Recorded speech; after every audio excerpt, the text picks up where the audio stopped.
আন্তর্জাতিক ক্রিকেট থেকে অবসর নিলেন মাহমুদুল্লাহ রিয়াদ। ফেসবুকে এক পোস্টে অবসরের ঘোষণা দিয়েছেন রিয়াদ। যদিও বেশ অভিমানের সুরেই সাইলেন্ট কিলার লিখেছেন, সব বিদায় তো আর পারফেক্ট হয় না।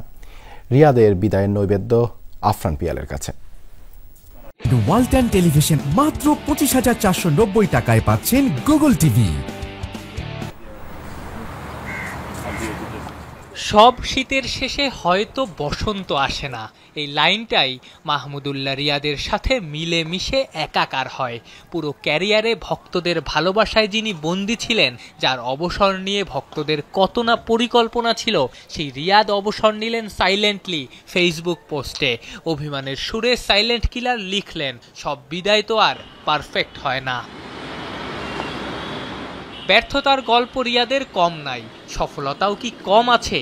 বিশ্বকাপে বাংলাদেশের প্রথম সেঞ্চুরিয়ান রিয়াদ। ওয়ানডে আইসিসি ইভেন্টে রিয়াদের সেঞ্চুরি বাংলাদেশের মধ্যে সবচেয়ে বেশি। বিশ্বকাপেও বাংলাদেশের হয়ে সবচেয়ে বেশি সেঞ্চুরি মারা ব্যাটারের নামটাও মাহমুদুল্লাহ রিয়াদ।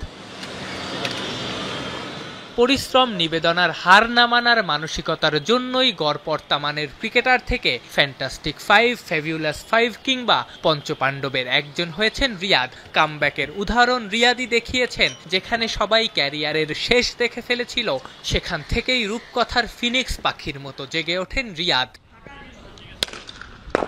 যারা অনুপ্রেরণা খুঁজতে চান, রিয়াদ তাদের জন্য আদর্শ হতে পারেন। 2023 বিশ্বকাপের আগে বাদ পড়ে কোনো অজুহাত নয়, কোনো সিম্প্যাথি খোঁজার চেষ্টা নয়, কোনো ইমোশনাল ইন্টারভিউ নয়। দিনের পর দিন তীব্র রোদে রিয়াদ অনুশীলন করে গেছেন, নিজের কাজটা করে গেছেন, ফলও পেয়েছেন। রিয়াদ তাই সবার মনে থাকবেন তার চেষ্টায়, তার নিবেদনে, তার বদলে যাওয়ায়।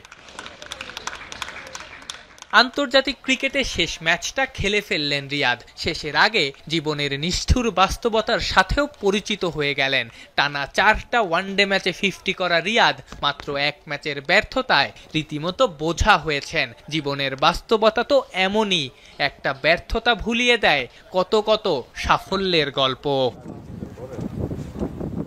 আফরান পিয়াল, যমুনা স্পোর্টস, ঢাকা।